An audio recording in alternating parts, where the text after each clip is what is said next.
the ultimate deck podcast. Need a show about outdoor living? This is where it's at with your hosts Shane Chapman and Way Laurent. Thank you for tuning in. Now let the show begin. Yeah, the ultimate deck podcast. Let's go. Welcome to the Ultimate Deck Podcast, everybody. Wade and Shane here on a Monday evening, 10:08 p.m. Late night. What are you working on? It's of course not when you're going to be listening to this, but that's what time it is when we're recording this, and probably 2 more episodes. We're going to pull a late one tonight and get a few stacked up here.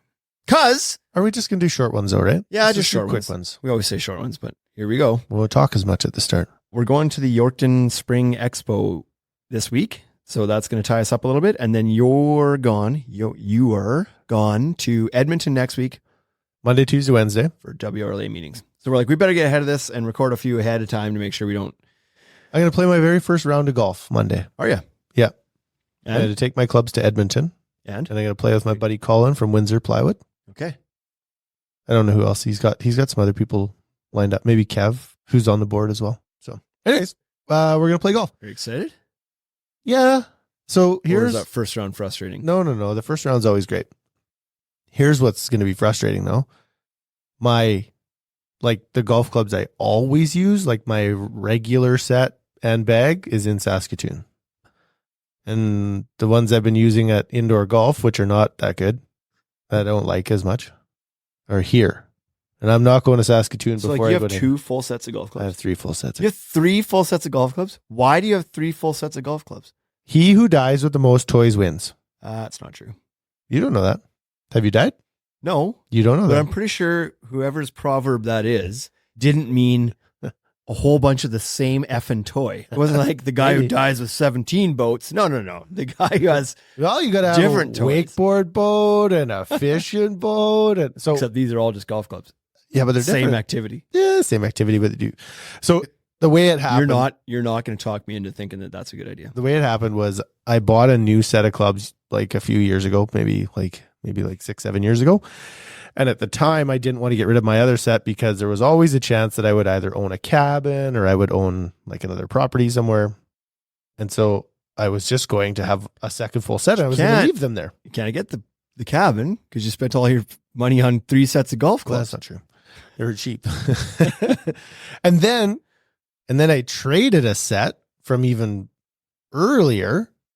And so like I had an old set that I never used. And then I bought one and I had the second set and was like, so now I have 2 sets and that was going great. And then I bought a third set and didn't sell off any of the other ones, but then traded one for a different set. So I have 3 full sets of clubs. How much of a difference do you think between your first favorite set of clubs and your second favorite? Is it Between all mental? between 1 and 3, there's some significant differences. But between 1 and 2, what you want to play No. with and what you have with you. Well, those are 2 and 3. 2 and 3. Between 2 and 3, not much difference. But number 2 is full blade, like a full blade. Okay.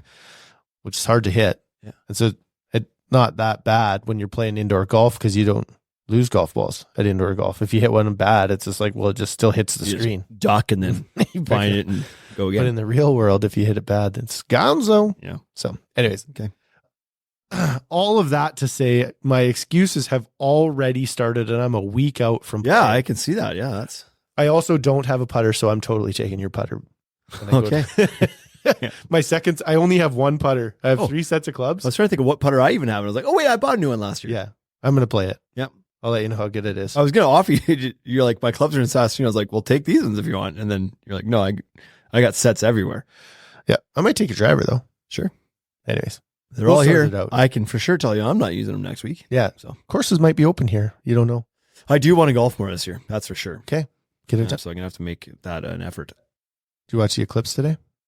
So I didn't. Yes, I did. Well, kind of.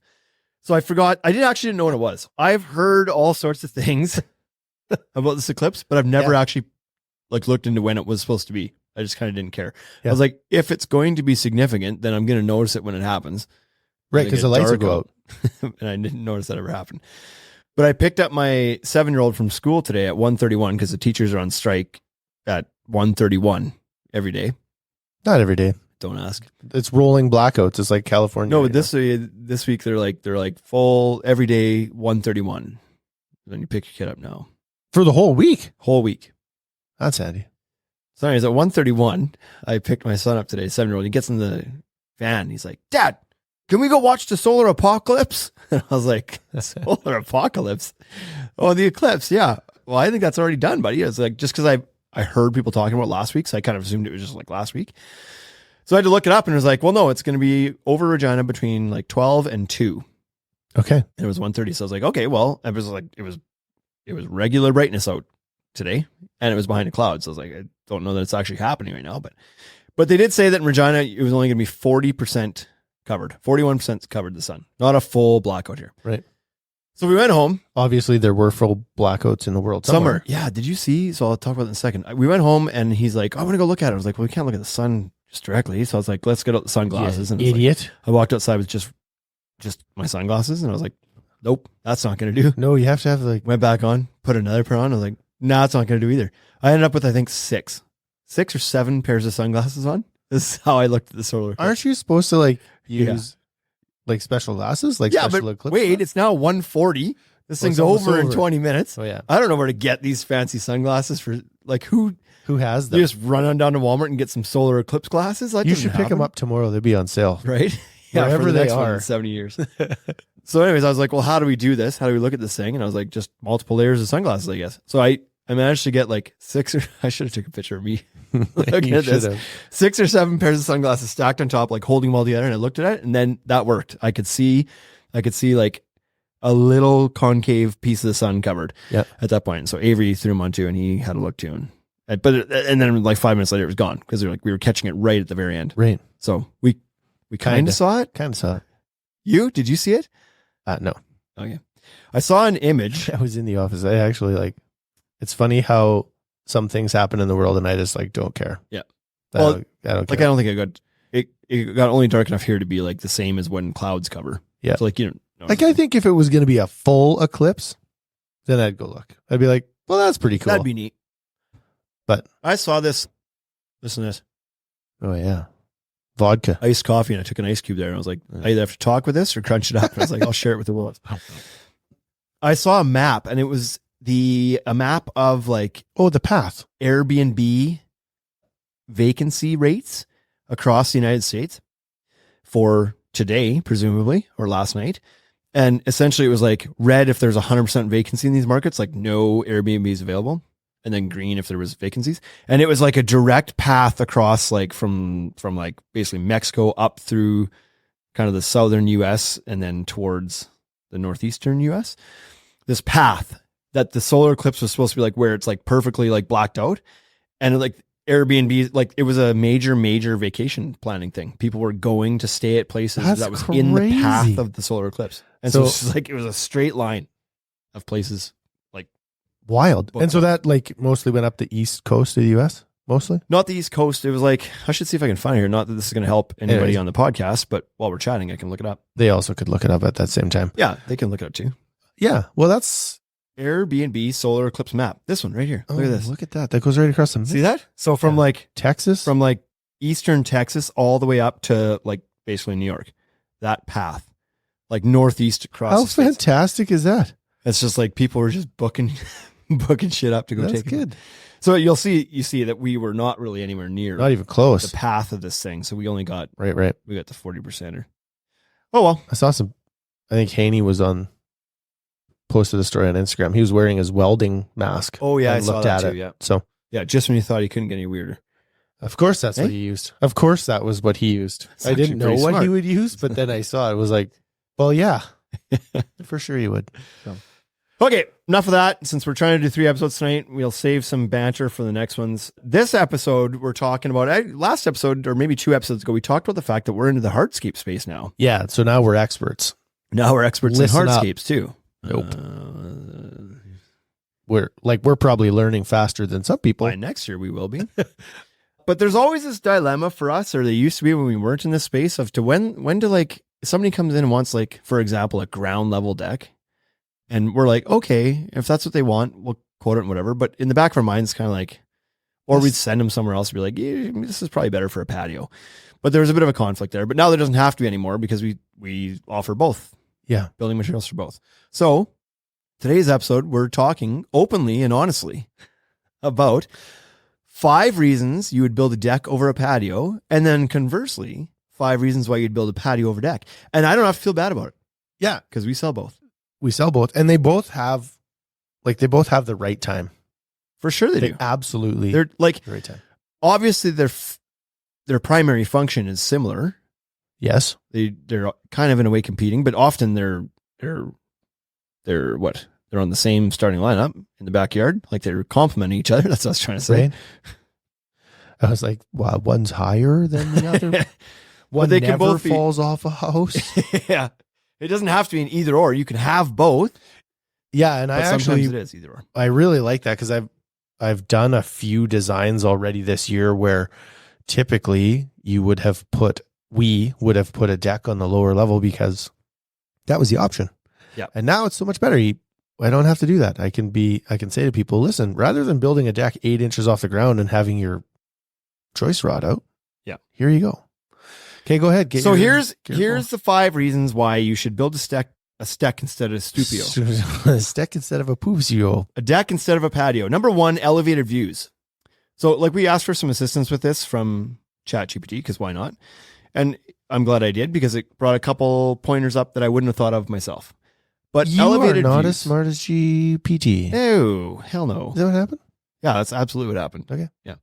But number 1 is elevated views. So this one, I wouldn't have thought of this one. I wouldn't have thought like, hey, I want to be up higher because of my view. But if you think about it, it's like you may be in a situation where maybe you do have a beautiful scenic view over the lake or something like that. And from down low at the ground level, maybe you can't see it as well. Maybe there's obstructions in the way, buildings potentially, or shrub or greenery or something. Yep. And by getting up and having that deck out the second story of your house, for example, or your cottage, allows you to maintain and see a better view of everything than had you just done a ground level patio. So that's a good point. That's fantastic. See? I wouldn't have thought of that. What happens in my head is the exact opposite. Right. Want to get down, hide from the neighbors because we live in the city. Yes. That's how city dwellers think. Yeah. Yeah. That could be one for patio for sure. Absolutely. And just get over some trees. Yep. Yeah. Yeah. Very good.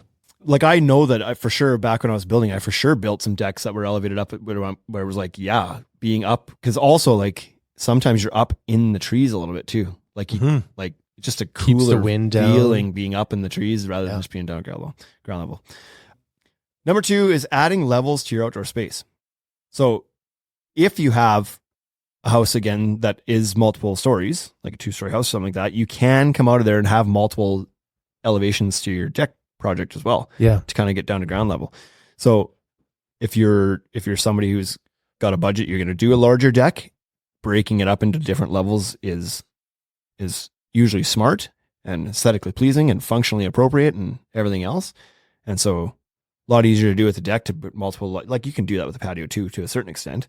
But if you're coming off the second story, you can't. At some point, deck's got to come first. Maybe part of that, maybe the last elevation is a patio. That's what I was thinking. They meant by that was that, you can have multiple layers or multiple levels. And so obviously one is the deck. Yeah. That comes off the house. And then the second one is the patio. That's the second level. Yeah. Used for a different function, right? It's like you're going to put your fire table and seating and all that stuff down there. Up top, it's like eating. Certainly. That's how I envision that. Number 3 is dealing with uneven terrain. Again, I'm not sure that I would have thought of this one by myself, but it's a completely valid one. But imagine you were in like a rocky area potentially, or just like you're on the side of a valley, like many of the lake and cottage country is here is on the side of a valley. It's like a huge slope. Yep. To do a patio would be a ton of excavation. And if you're in a place that has rocky soils or bedrock 6 inches below the soil line and you're on a slope, well, a patio may be next to impossible. Yeah. Out on the coast, right? Where it's all rock. Yeah. Because you can't do anything. You can build a deck over any type of elevation because you're not requiring any unearthing or grading or whatever of the ground. You just build above and float it above what's going on down below. So that's exactly what this says, is where the ground is uneven, rocky, sloped, constructing a deck can be less invasive and more cost effective than excavating for a patio. Totally. Less ground prep required and can be sorted with posts to level the outdoor living space. See, that's such a great point. And number 4, I don't know if I like this one, but we're going to read it anyway. Temporary solution. So because they're less invasive to landscape, they might be preferred in situations where permanent solution is not desirable. So the only thing I can think of with this is like, we often will sell them to like seasonal campsites where you're wanting to put a deck in for maybe 6 months and then take it out again. That's what I was thinking of too. Could, I suppose, do a patio, but it's that's a lot more work. Absolutely. And yeah, with the campsites, like sometimes you would want to pack that whole thing up, like fold up the deck, like break it into the 5x10 sections and stand it up. And then, Yeah. it doesn't sit in all the snow and rot. And Another one where maybe this is a good answer is for like home builders where they're just putting on kind of a builder deck in the backyard and it's just kind of meant to be either like a safety thing where they have to build something there. Lots of them do those little temp stairs, right? Or a little bit 8x8 deck. They're doing it just so the house can be sold with a deck on it, but you know damn well that it's coming off and they're going to do something more appropriate there. Yeah. Like I suppose that could be a scenario too where that comes into play. Certainly. Yeah. And the final one I'm going to read because again, this is a little bit odd, but easier to navigate. For homes with accessibility considerations, decks can be customized more easily with ramps instead of stairs, providing a seamless transition from indoors to outdoors. This can be especially important to those with mobility issues. So that's a fairly good point, I guess. Not that you can't do a slope with a patio, but certainly if your door is coming out 4 feet up. Yeah. I was going to say 3, but regardless. 4 feet up above grade, then it's a lot easier to build a ramp. Yeah, then it's all retaining walls and tons of fill, and yeah, that's not the best. Yeah, not impossible with patio, but easier. So that's what it says. It says easier. So yeah, that's a good point. What else would there be something that you'd add yourself to that? That's 5 as per Chat GPT's input. But are there situations where you're like, oh no, deck would for sure be a wiser idea with that? No, I think that covers all of it. The one I think about all the time is just like the height. So here we have basements under all of our houses. That's not common in every place in the world, right? Yeah. And so a lot of our door thresholds, it's pretty common for that to be 3 feet in the air. Yeah. And so like we address decks because of an elevation. Yeah, you get into the southern US and it's just like on slab a lot. Yeah. And so it makes very little sense to build a deck there. And there isn't many decks around there. It's like a lot of patios. So in Arizona and Texas, it's usually just on grade. So I guess that there you go. There's a reason if your door threshold is super low to the ground. Well, this is the reasons why to build a deck. Yeah. Why to build a deck. We'll get to that with the patio section. Yeah. The other one I would say is because I like aesthetically, it may give different options. Yeah, I was thinking of the word texture, but sure. Yeah. But I mean, there's more color options and composite decking and wood materials are just softer than concrete. Yep. Like, I know it sounds stupid because they're both hard, but there's a difference between walking and sitting and playing on, plastic or wood than there is concrete. Yeah. I know they're both hard. But if your little boy's running across the deck and trips and falls and lands on your composite deck, he's fine. Yeah. He might be a little bit sore, but if he turfs it on hardscape, he scratched something. Yeah. Band-aids are coming out. Yeah, for sure.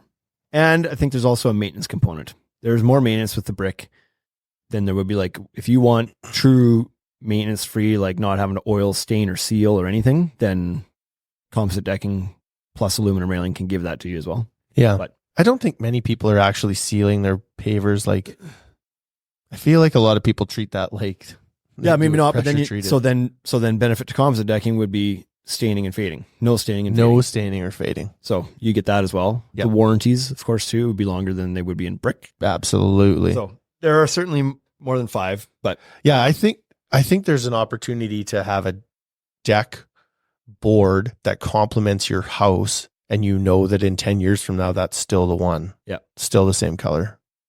I would argue that these are easier, like a deck is easier to build as well for the average Joe with typical tools. So most people could build a deck with a skill saw and a drill. And you might need much else than that. Correct. But as soon as you start doing patio, like you're probably going to need some equipment that the average Joe doesn't have sitting in the garage. The excavation and the prep work process, or even cutting the brick. Like if you want to DIY the excavation, that's a lot of digging. Right. That's a lot of work. Yeah. So depending on where you are, maybe it's not that easy to dig the piles for the deck either, I guess, but regardless. Yeah. Anyways, we'll get on to the 5 reasons now why to build a patio instead of a deck. These are 5 reasons or scenarios. So number 1 is ground level integration. Who knew? Hey, all we have to do is wait to get there. Yep. Patios are ideal for homes that emphasize ground level living spaces. They offer seamless extension of your home's indoor space to the outdoors, particularly when the backyard is flat. Patios can blend naturally with the landscape, creating a cohesive look between the home and its surroundings. I think this is obvious. This is the most obvious one. It's like, this is where decks don't work that great because, like you said, well, I mean, there's materials you can use that are different, but most decks are built with treated lumber, and putting that in the ground is like, unless you're going to get some, some critically treated lumber that's. But even that, even that, the stuff that's like a PWF, steel or aluminum or something, but then it's going to cost you infinitely more. Yeah, to do that. But so, as from a cost perspective, a ground level, the patio wins every time. From a cost perspective, patio if you combine always, cost with longevity, always less. Yeah, if you're going to do a full treated deck in the ground, deck boards and everything, probably less money, but longevity would become an issue. Yep. Number 2 is durability and longevity. Look at you and your foreshadowing. Patios, particularly those made from concrete, pavers, or stone, can last for decades with minimal maintenance. They are not susceptible to wood rot or termite damage, which can affect decks over time. This makes patios a more durable option in many climates. There you go. I always forget about the termites. It's not an issue here. Not an issue here. You get the odd carpenter ant here, but nothing even that, not that it causes structural concern for buildings in this market. Yep. But certainly in some areas, that is absolutely. Oh, yeah. Right? Yeah, very much reality. Number 3 is cost effective for large areas. If you're looking to cover a large area, patios can be more cost effective than decks. Materials like concrete or pavers can be less expensive than wood or composite materials typically used for decks, especially when considering larger foundation requirements for decks. Yep. There's no doubt that if you start talking about base and stuff too, but if you're talking about just the pavers, you can get some of those things, and we're talking Canadian dollars here, but you could get some for $6 a square foot, $5-6 a square foot. Of course, it can go up from that, but composite decking is I guess it starts not too much above that, and would be cheaper, but that's just for the decking. If you can include the whole project, where it's the excavation, the fill, and the base prep, and the pavers, it's generally going to be less money than a deck that requires the piles and the framing and the deck and the railing, correct, whatever else. Generally going to be lower costs. So that's definitely a pro. Heat resistance in very hot climates. Stone is number 4. Stone or concrete patio can be cooler to the touch compared to wood or composite deck. Materials like concrete and stone do not retain as much heat, making patios a more comfortable option during peak summer months.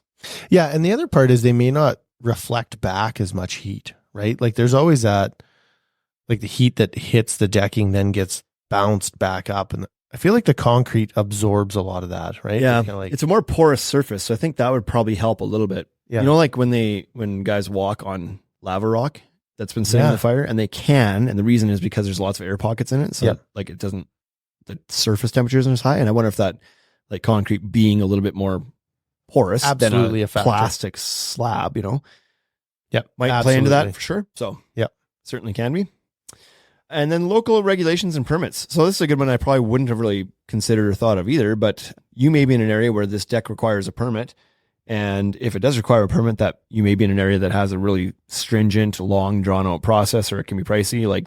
We're not too bad here, but some markets are tougher. It can certainly be tough. And you almost never need a permit for a patio. You may need, depending on some areas, or I don't know if you're close to a wildlife area or something like that, you may need an excavation permit or something potentially, or a disturbance or permit or something. Yeah.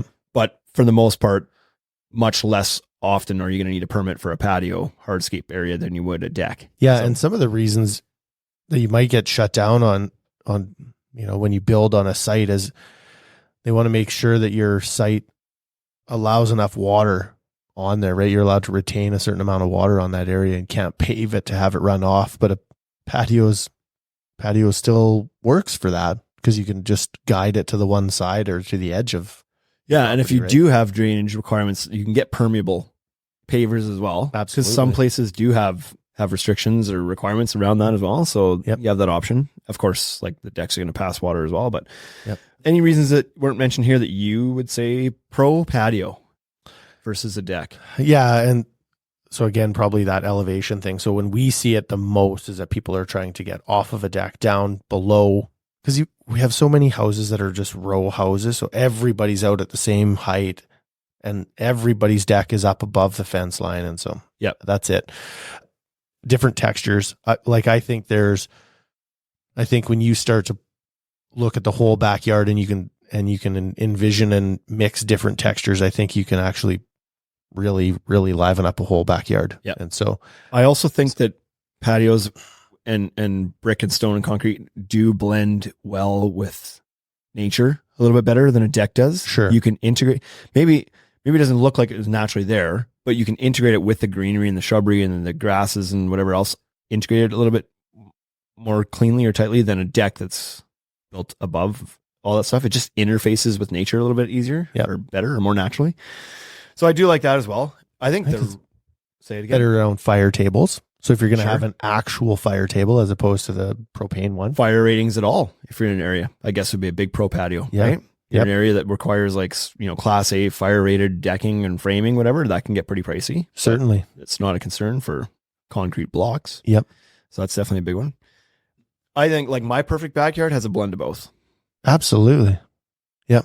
So it doesn't have to be either or, but you like the best projects out there have both. Yeah. Yep. So, And they've come a long ways, right? The pavers used to be like, they weren't as good as they are now. It used to be kind of like tumbled pavers that were quite porous. And now they're, between Belgard and Teckle Block, they all have basically a sealed surface, and it's smooth and like it. Yeah. It's a more polished, vibrant colors, finish, better like a colors, dirt fusion right? top, whatever. So yeah. And that can be said for decking as well. Composites come a long way in the last 10, 20 years as well. Like both have made some good advancements. So yeah. And so they work well together. Like you can tell that that some paving companies are working with decking companies. Not like maybe they're not working super closely, but they're definitely looking Following at each the other same color trends. palettes, right? Yeah. And Yeah. and they're blending the yard nice. So. Yeah. So that's that. A good conversation. Maybe we used to just, there's some guys out there like F decks. What's this? It was Paver King. Patio. Paver King, I think his name is. Oh yeah, Instagram. Paver King in Ontario. Does t-shirts. It's like F decks. He's so we don't have to funny. be offended anymore. No. We can be like, yeah. Yeah, F that. Well, F not all of them. F the patios too. F both of them. So anyways, that's it for that. If you have any feedback or comments on it, just reply or send us a message, and we won't read it, but can all pretend we care, right? Until next week, folks, I hope you have a wonderful week. Hey, thank you for listening to the Ultimate Deck Podcast. Now you know what we're about. Check the site, come and shop. UltimateDeckShop.com. Hit us right away for sponsorships, or tell us if you want to collaborate. Let's go. Check us out on any social networks. Thank you for listening.